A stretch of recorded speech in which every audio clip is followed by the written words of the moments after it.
Bem-vindo à aula de anotações, também conhecidas como Annotations Java. Os códigos-fontes vêm acompanhados de documentação dentro dos comentários. Você aprendeu na aula passada como gerar uma documentação do seu sistema a partir dos comentários que você incluiu em cada uma das classes. Várias empresas possuem um cabeçalho padrão para todas as classes que ela gera. Esses cabeçalhos trazem informações sobre o nome do projeto, nome do cliente, nome do programador que criou a classe, a data de criação, data de modificação, número de revisão daquela classe e assim por diante. Algumas dessas informações são usadas para processamento automático dentro de um projeto real, utilizando ferramentas de integração contínua, instalação e testes de software. Então, para apresentar o uso das anotações, vamos criar uma classe chamada anotação.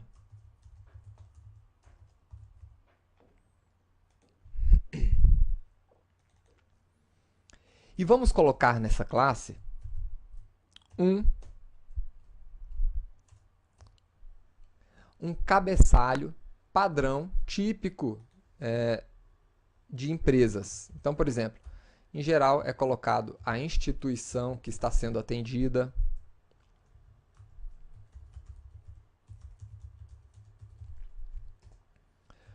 o nome do projeto,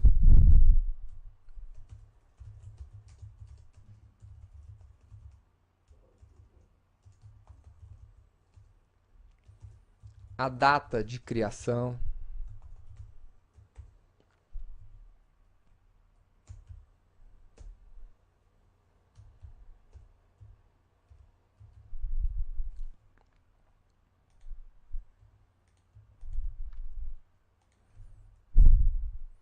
quem que criou aquela classe,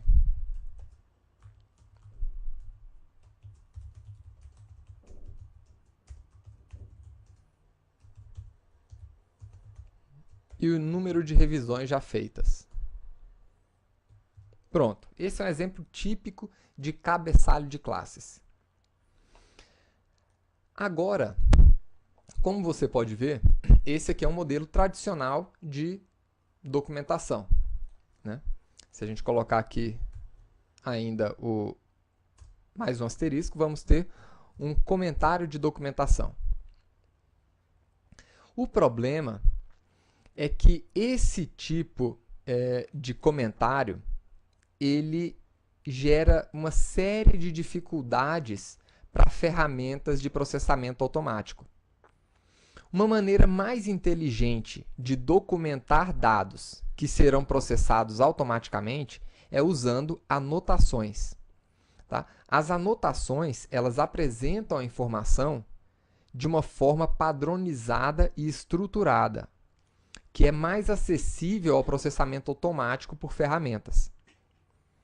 Então, se você quisesse, por exemplo, representar esse cabeçalho através de uma anotação, nós poderíamos criar aqui uma outra classe, que eu vou chamar aqui de cabeçalho.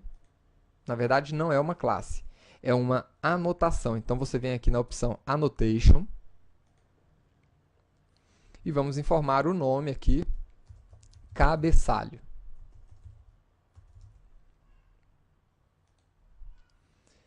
Então, essa anotação cabeçalho, ela vai representar essa estrutura que nós estamos criando aqui, padrão para todas as classes. Essa estrutura de informação. Então, a nossa anotação, ela é um tipo especial de interface, que vem aqui antes do nome interface, o caractere arroba. Isso aqui indica a presença, a criação de uma anotação. Tá? E agora vamos criar aqueles atributos nessa anotação. Vamos criar aqui o atributo instituição, projeto, data de criação, criador e revisão. Vamos colocar aqui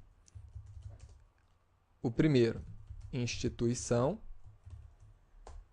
Então, é assim que nós criamos o atributo, tá? Abrindo e fechando parênteses. e definindo o tipo daquele atributo. Vamos colocar aqui o projeto.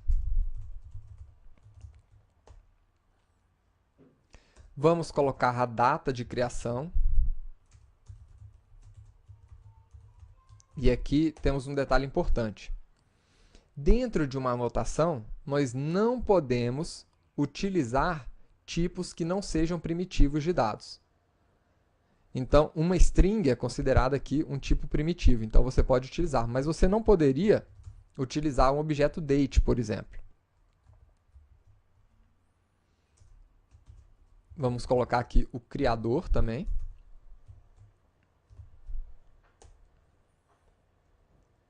E o número de revisão.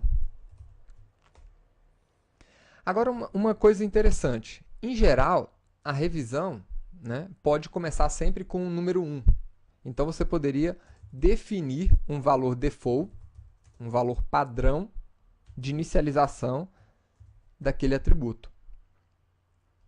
Então, aqui nós acabamos de criar uma anotação que pode ser utilizada para substituir essa estrutura nem um pouco útil para ferramentas de processamento automático. E como é que eu utilizo a minha anotação aqui dentro da nossa classe anotação?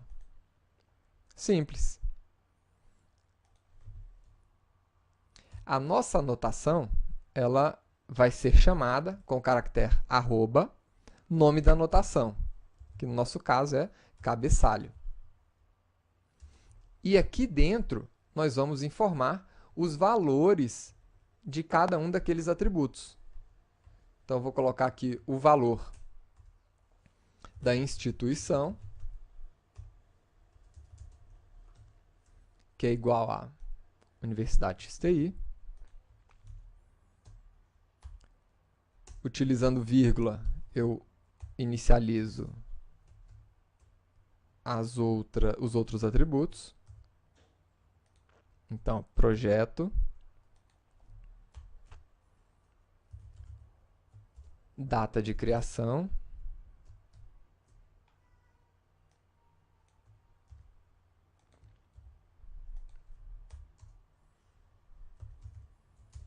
criador,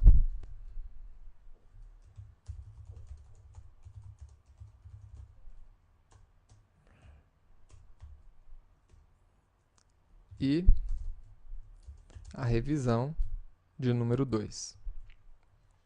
Pronto. Essa estrutura representa exatamente as informações que você precisa nos seus cabeçalhos. Agora, nós temos ainda várias formas de inicializar uma anotação. Vamos ver, por exemplo, uma outra situação. Eu desejo colocar aqui, em cada uma das classes, uma anotação que me apresente os erros que já foram corrigidos. Então, vamos criar uma anotação que represente esse tipo de informação. New Annotation, erros corrigidos.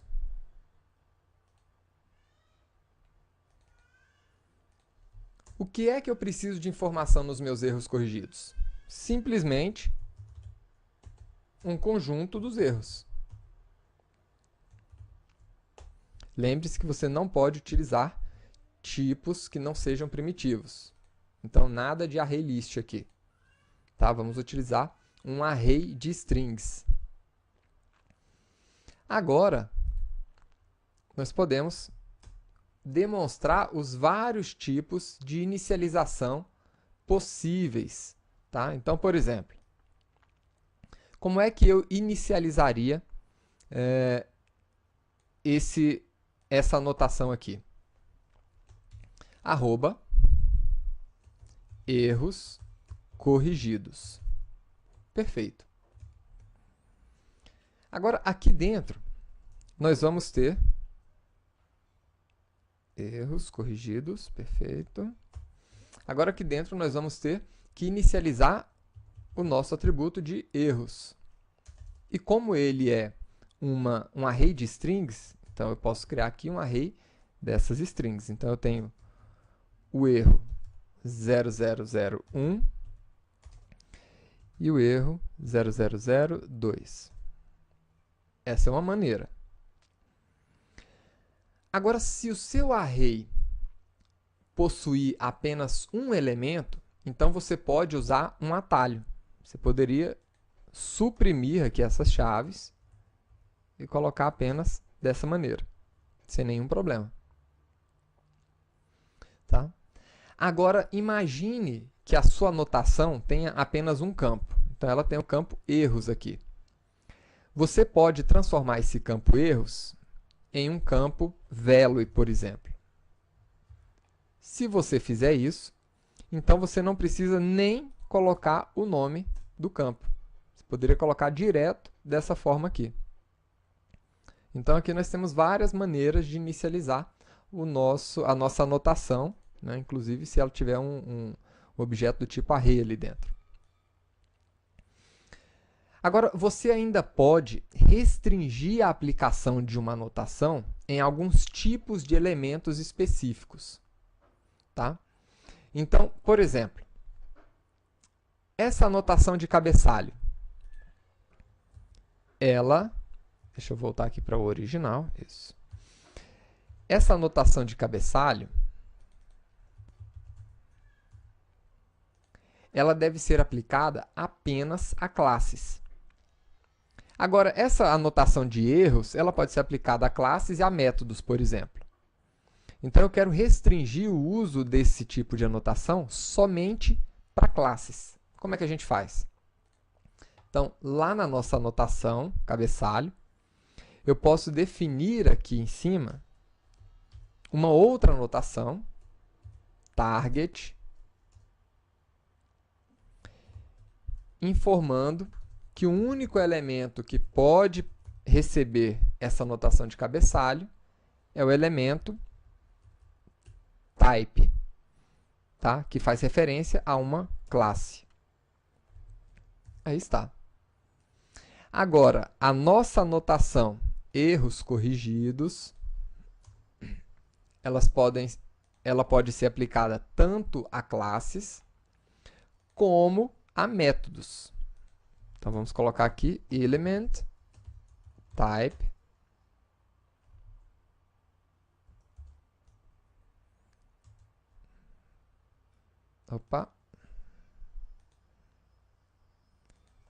element.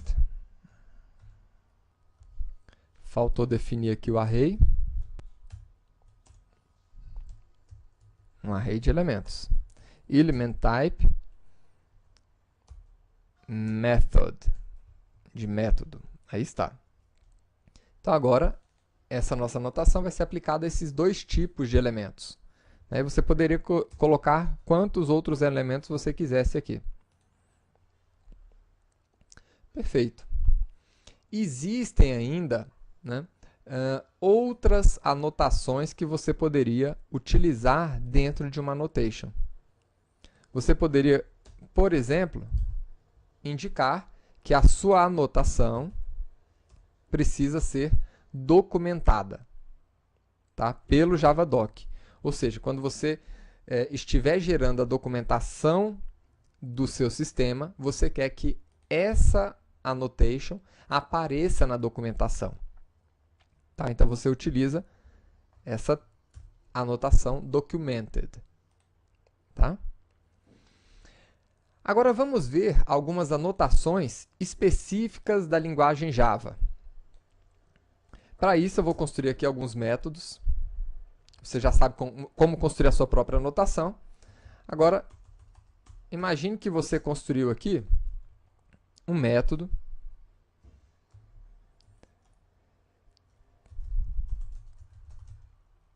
public void anotar.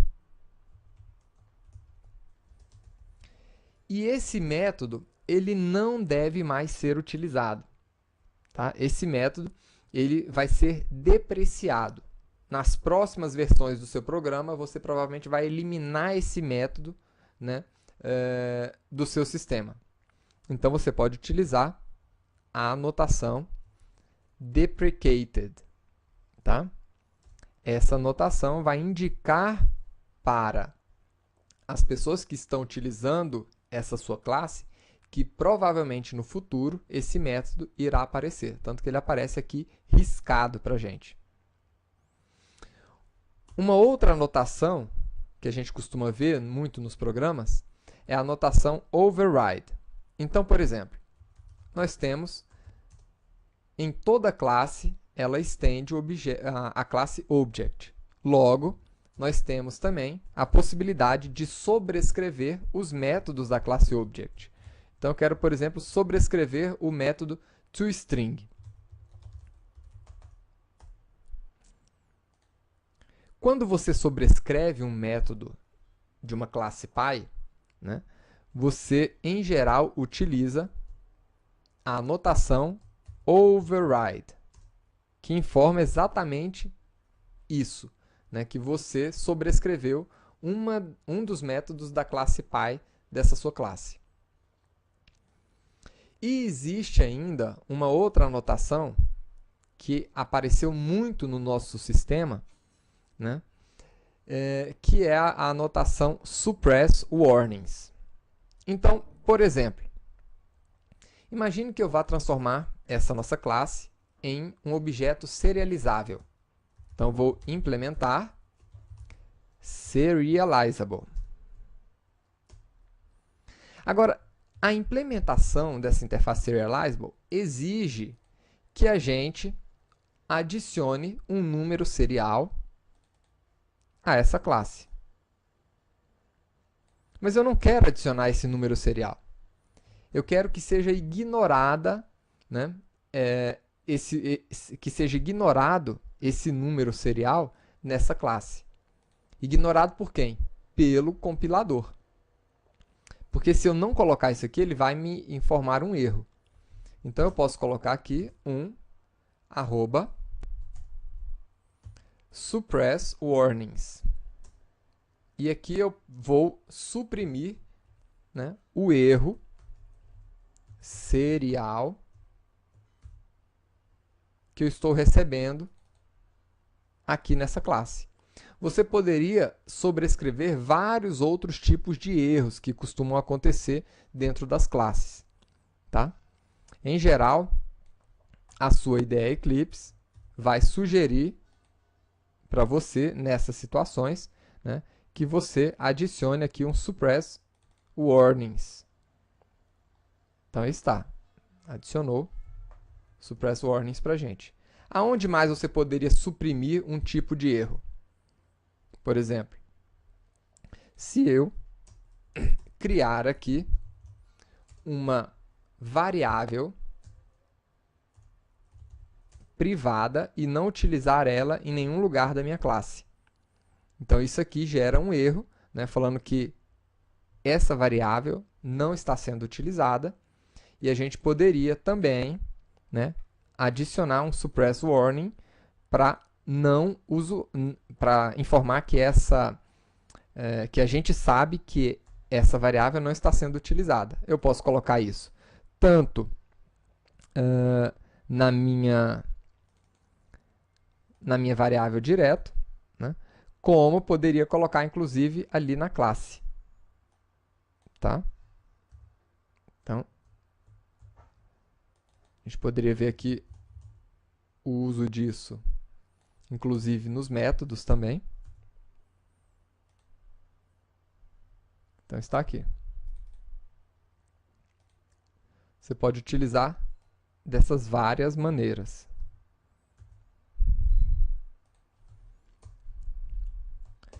Então, essa foi a nossa aula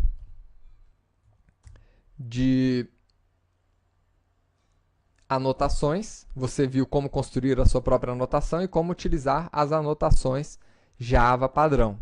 Deprecated, override e suppress warnings. Espero que você tenha gostado de mais essa aula e nos vemos na próxima aula. Até lá!